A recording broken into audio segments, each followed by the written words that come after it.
Right, okay, so You'll probably fall asleep, so we'll have to nudge you. I've got some notes. so if you want to start with, what you remember about the early part of the war. I'll shut this door because Gavin's Can I doing something on his start computer. now? And Well, you it won't, is recording now, so it's won't be recording disturbed by our voices. everything you say. Yeah, Okay, you understand. carry on. But you'll hear all the voices that we've done so far, will you? They'll cut those out. Oh, I see. Oh, well, I came to Cowbridge Grammar School on my first day, the 14th of September, 1938, the very day that Edward Rees became headmaster, and the day they officially opened the gymnasium and dining hall, which they recently demolished, sadly. That was just before the war, of course, and then in 1939, when we returned, the war had been declared, wasn't it, September the 3rd, 1939. When we returned to school, the gymnasium was being used by troops as a dormitory, as I understand it, and they had a field kitchen. The building was shaped like that, letter L, and in the L they had their field kitchen, but they were eating their food in our dining hall after we'd had ours. Because prior to that, when they built the place, the dining hall had a beautiful wooden floor, and we had to wear plimsolls to go in there for lunch. And then when the troops started using it, of course, they soon made an awful mess of it, and we didn't have to wear plimsolls anymore. So that was the troops, and there must have been several hundred troops here in Cowbridge, as a garrison town, and would see them marching in columns up and down the street, singing usually, roll out the barrel, or we're going to hang out the washing on the Siegfried line, which were well-known marching songs in those days, and they seemed in a way to be enjoying it and not knowing what was to come, undoubtedly. And I remember one day I was in my Welsh class upstairs in the old hall, where the building juts out into towards the street, and there are narrow windows over the porch. Yeah, and my desk was in line with this window, and I could see this column of troops marching up from the town hall, and I was lost. I wasn't in the class, and the teacher, Mr. Tudor Hughes, he realised I wasn't with him, and he yelled so loudly that the lid of my desk clattered. I jumped, he sat at his desk in front for the rest of the lesson with his hands over his mouth, obviously laughing because I jumped so loudly. And so my classmates were the same. I don't know if it's the sort of thing you want to hear. And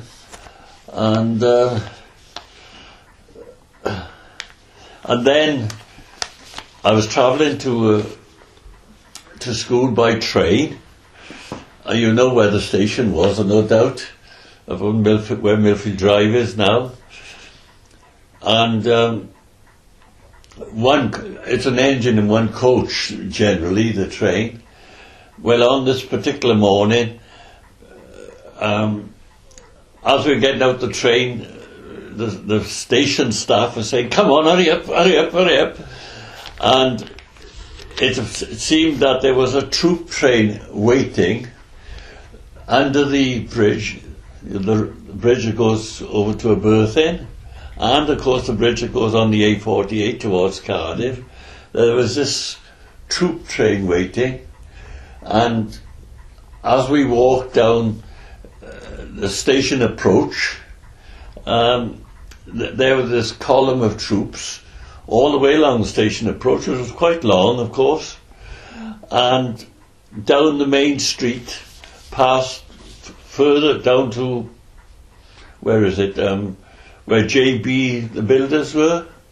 There were these troops, three in a line, and they, as we were walking to school, they were teasing us. I mean, they weren't all that much older than us. And I often wonder how many of them didn't return home. Quite a number of them, no doubt. However, that was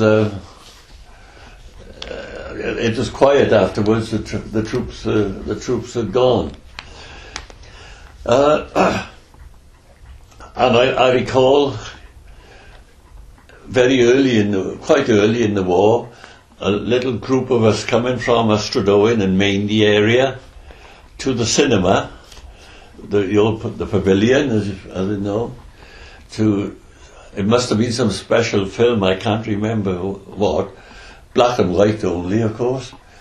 And as we were coming out to the cinema, the air siren went for the first time, as we'd heard it, I think. And it was blackout, of course, and in those early days, when the air siren went, traffic had to stop and switch their lights off. This went on for for several months, I suppose, and then came in this decree that they could keep going with shaded lights. Even your bicycle lamp had to be shaded.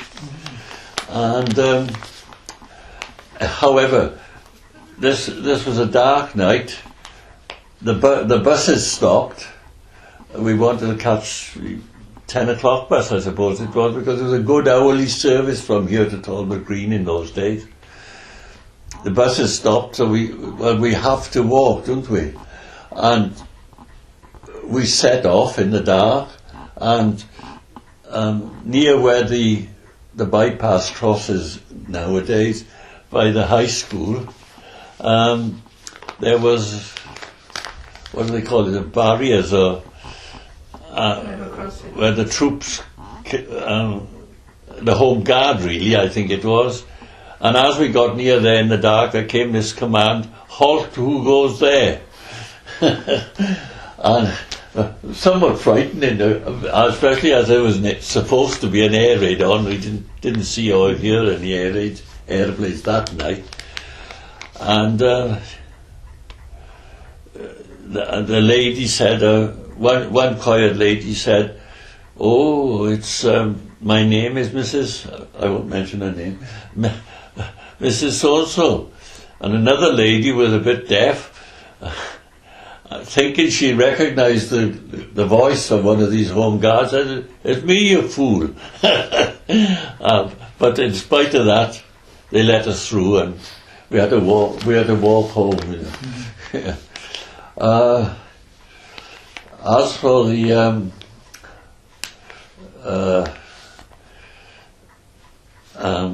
air raids, as I said, I travelled by train, and one morning there'd been an air raid at night, and it seemed that quite a lot of incendiary bombs had fallen across the railway track near the signal box, which was just above where the comprehensive school is now. And so the train didn't run that day, but in spite of the fact that there was a war on, they put on a Western Welsh bus, and the guard from the train became the conductor. Well, the Western Welsh buses, I can just about remember, were they red in those days? Oh yes, red buses. It was a Western Welsh bus, but the bus from here to Talbot Green was always a double-decker red, but a different red, Ron the transport bus, and that ran every hour, and it ran Sunday afternoons and evenings. However, as I was telling you, I think the other day, I started work in the Rural District Council offices in 1943, in June, and it must have been quite shortly after that. There was a message passed along the line that the King and Queen were visiting South Wales, and they would be passing through Cowbridge on their way to Swansea. I think they must have been going to cheer up the Swansea folk after the Blitz and so on. And of course, you didn't know what was happening, but they couldn't give you days and days notice. For security, it was just an hour. So we all waited patiently for the King and Queen to arrive, or to go travelling through. And as we were waiting, here comes, it was market day, Monday by the way, a bullock had broken out of the market and was dashing through the town with 3 or 4 men chasing it. And we hoped against hope that they wouldn't catch it in time and that the royal car would have to stop. But no such luck. These men managed to catch it only a few minutes before the royal car arrived, and there they are. They drove through slowly, King, Queen, and if I remember rightly, the 2 princesses, in the King and Queen facing forward, big car of course, and the princesses facing them.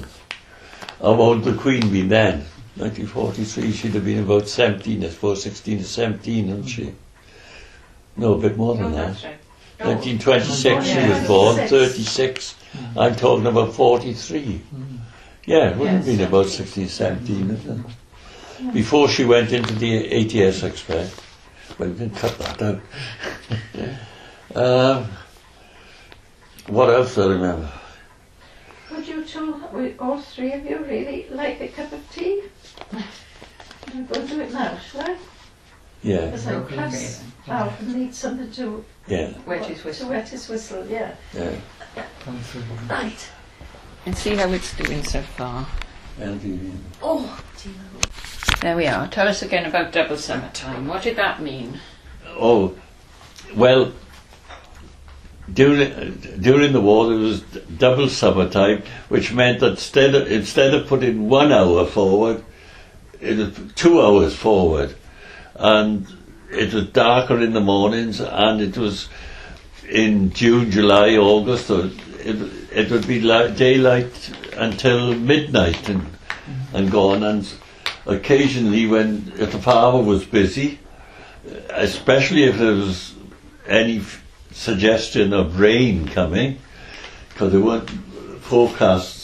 wasn't forecasting as there is today, we would work out on the carrying corn and so on until midnight, and then perhaps go to the farmhouse and have something to eat and go home and get to bed. It was a Saturday night. Then have to get up to go to church in the morning, of course. Let's put that there, let it brew. And what age were you then? About 14, I suppose. And 41, 42, something like that. That would make me 13, 14, 15, so that age. So we just go back and say the bit you said before about the fire station then. Oh yeah, well, during the war, there was no fire station as there is now, but the fire engine, a very old-fashioned one. There was a name for it. I forget. What? It wasn't the Green Goddess. There was a well-known name. What did they call it? Danny would know.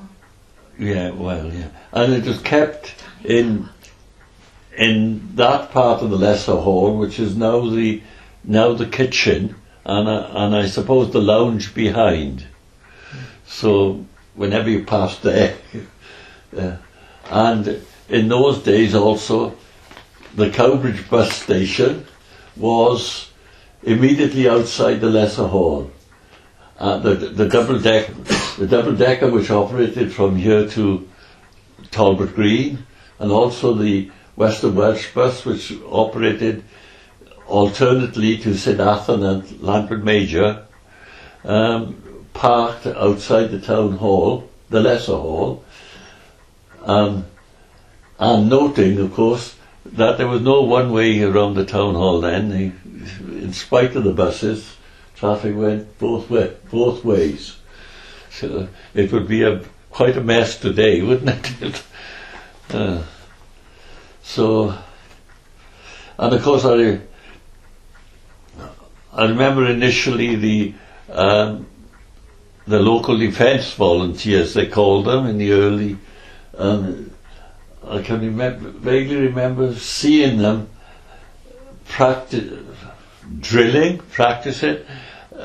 near the marketplace, and they had armbands, LDV, and then later they became the Home Guard, of course, and were provided with uniforms.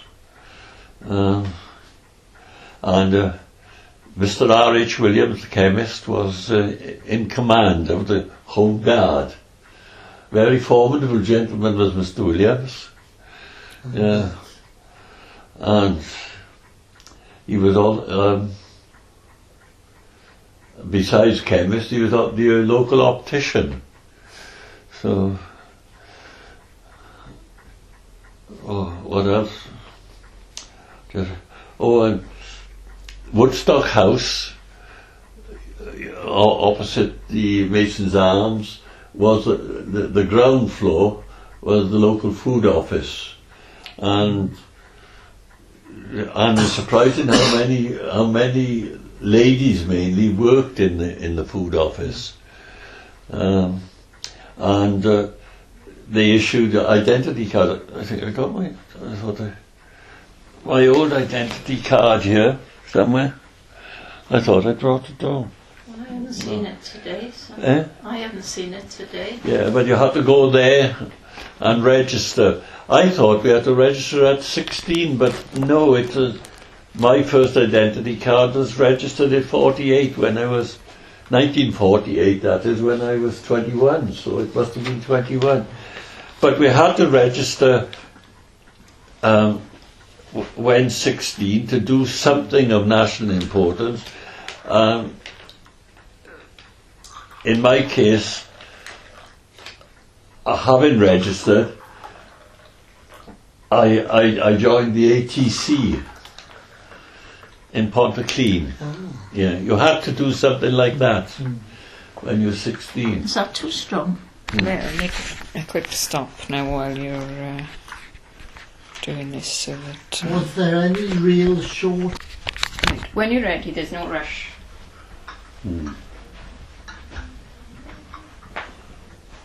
It's on now. It's on now.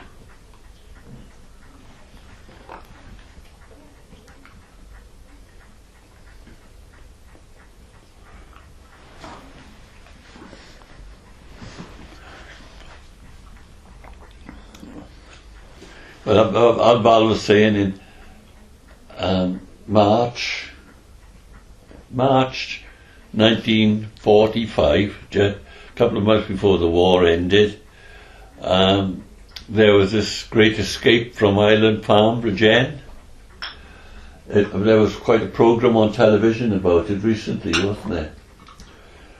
I remember they escaped on a Saturday night or Sunday morning, and we went to church as usual in Astradoin in this case, and the vicar said when we got there, I've had a message from the police. They've asked me to ask you all to keep an eye open, and the farmers to take up their pitchforks and examine their sheds and barns, just in case one of these or some of these prisoners were there. And then I remember on the way home, on a crossroads, a particular crossroads where there was a lovely view of the countryside, there was a group of soldiers that were obviously scanning the countryside for these prisoners. And when they eventually caught them a few days, I don't think any of them got back to the continent. Mm-hmm. One got to the south coast, I think, but couldn't get across. Did you ever see any German planes? Did you ever see any German planes? Well, like today, it used to be very cloudy, but see them at night. Sometimes, if they were unfortunate enough, they'd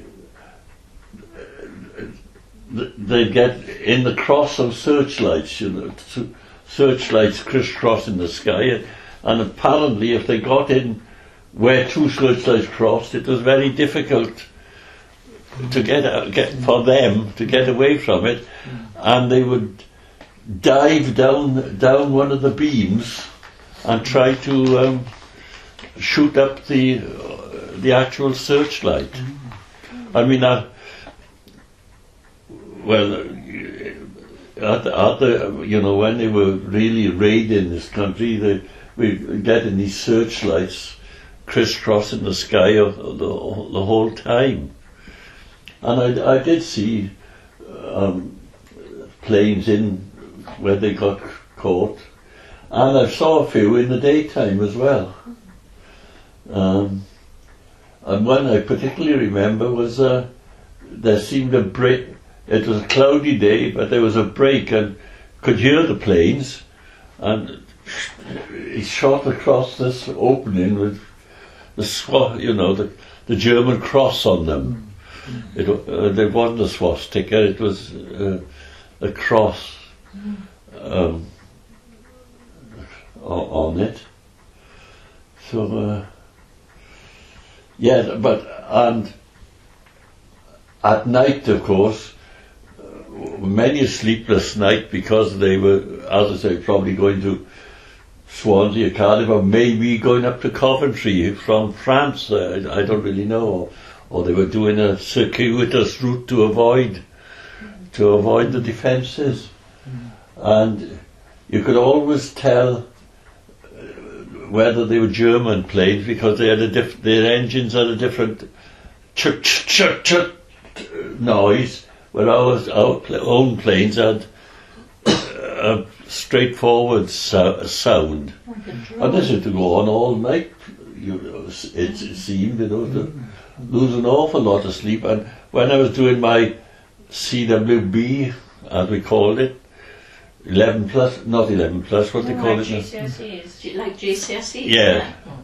I remember the Mr. J.D. Owen, the headmaster, or the deputy, yes, he was the headmaster, because Mr. Idwell Rees had been called up, telling us that in the dining hall, lunchtime,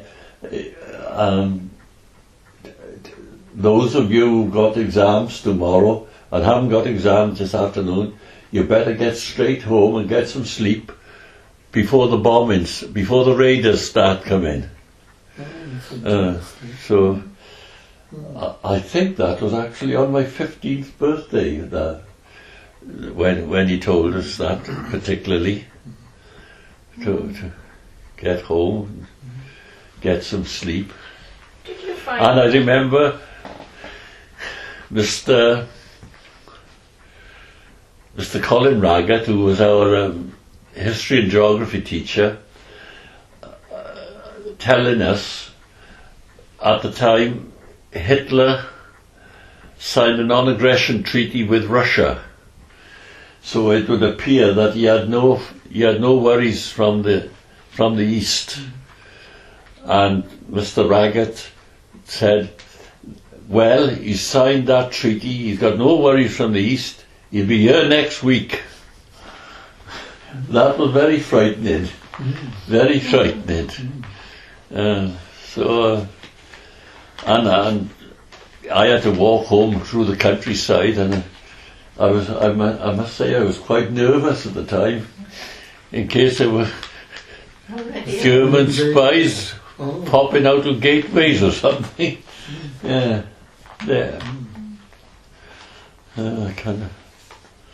I don't know what else I can remember of it. Do you remember hearing about D-Day? Do you remember hearing anything about D-Day? Do you remember hearing about it? Was it? Yeah, I think I was at home at the time. I do remember during the war that especially in the times when it was thought that we were going to lose anyway, it would be announced on the radio that Churchill was going to make a speech. So wherever we were, although we were very young, we made a point of being home in time to hear him speaking, you know. When he, I suppose he used to tell the truth too. He didn't sort of,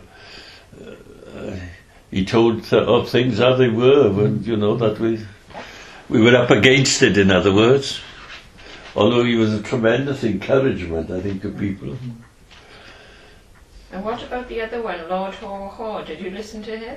I can't remember hearing him, but I heard about him. I can't remember actually listening to him on the radio, but other people said how he used to, because he had connections with Barry. He was born in Barry. There was something in the paper, Gem, about it recently.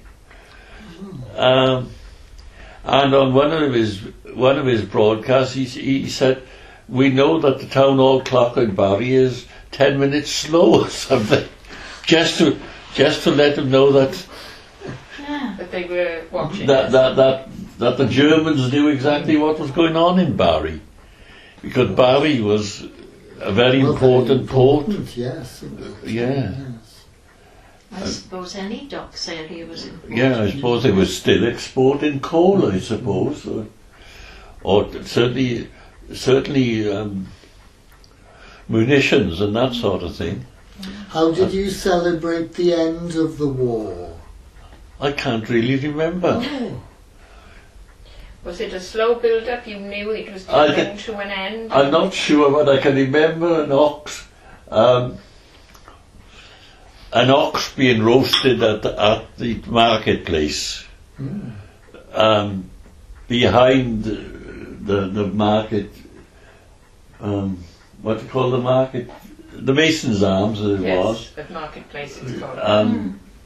Just opposite what is now the entrance to Irene Jones's house.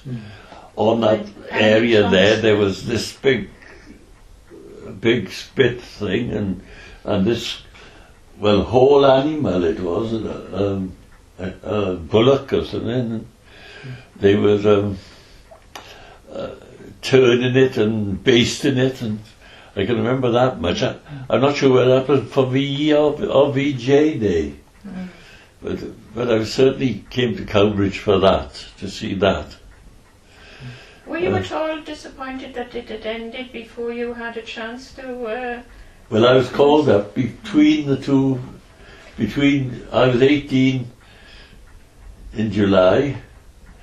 VE Day had come in May before, so I had to go for my medical to Cardiff, and but they just dropped the atom bomb when I went for the medical in St John's School in there was a St John's School in Cardiff in the centre, and I said to one of the doctors, "Well, you won't need us now. The war's over." "Oh, you'll be lucky," he said. And that was it. Because you saw, when you went for medical, you saw about six, 7 doctors, you know, have been looking at various parts of you. So, "Oh, you'll be lucky," he said. So I was in the Air Force for 3 years, but I didn't go very far. I've never heard you mention the Land Army. The Land Army, the girls in the Land Army.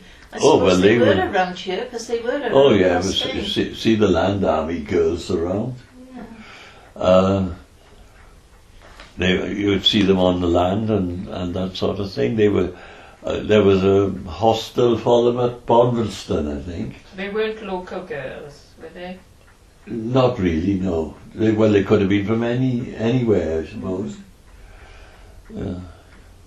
Because that's one thing I remember in Crossvane was the Land Army girl having lodgings opposite us. And for a while she ran a little youth club in the village for the children. Yeah. Till she was moved on. Yeah. Because I don't remember much of the war at all. Because some people didn't have anyone, if the woman had to go and, you know, because the man was away, perhaps the woman would have to go and work, say in munitions or something, then families perhaps had difficulty finding someone to look after the children. Yeah. That's right. Yeah. I remember seeing an aeroplane in broad daylight. My mother and another lady and a few of us children, and I remember my brother was in the pram then, went for a walk, and we were going over what we called Barry Bridge. It was a bridge over the Pontypridd to Barry line, was it? Where did yes, the that's train right. start? Pontypridd, I think. And we always called this particular bridge Barry Bridge. And this plane came, and then 2 others chasing it, and one trying to get in front of it, and really having a go. And one of the women said, "Hey, that's a German plane up there, we'd better get down under the bridge." And we scrambled through the wire fence, left the pushchair up on the pavement, and we were down there until it went. Oh. Yeah. And I didn't see it come down, but they chased it away, trying to get it away from Cardiff, I suppose. So there's that memory. And as I told you before, the soldiers marching through on this one occasion. Yes, hold on a sec. I'll move this nearer to you so we can hear you saying about that. Go on. I said it. Say it again. No, not that one. Say the thing about the American soldiers that you were telling us before. Oh, well, I don't remember how old I was, because I was only 3 when the war started. But I remember one night, in the light night, so it must have been summertime, my mother getting me out of bed to see all these soldiers marching through, and other people were out on their front gates watching as well, but I was the only child. So it must have been evening time for me to be in bed as well as my brother. And one of the soldiers broke rank and crossed the road to my mother and gave her some sweets for me. Or chocolate, I don't remember what it was. And then he went scarpering back then to get into his position to carry on marching. And that was in Pontyclean? That was in Groesbein. Groesbein. And they were going from Pontyclean station, where they must have disembarked, to Riedlava Hospital. And some of them, I do remember some of them had arms in slings, and a couple had, I don't think it was a crutch, it must have been sticks. Because they used to disembark at a little halt near St Fagans. But for some reason that particular day they'd gone on to Pontyclean and they were marching back to the hospital. Oh, another thing I remember well about Cowbridge is before D-Day, I suppose, yes, before D-Day, I was still working in the RDC offices, but every morning, 9 o'clock-ish, I suppose, military vehicles would be going through the town, tanks and lorries, and we always assumed, and they'd come back about 5 o'clock as we were finishing work, they'd be coming back. And we always assumed that they were going for practicing purposes to storm me down. But whether that was the case, we never knew, because as I said earlier, everything was so secretive. You didn't know what was going on, you know, half a mile from me, really. Because the government were constantly saying careless talk costs lives. And you had these Chad notices, if you knew what Chad was, you know. The man looking over the wall. With the nose over the wall. Yes, and his nose over the wall, like that. Cats, you know, and be careful what you say on buses and that sort of thing.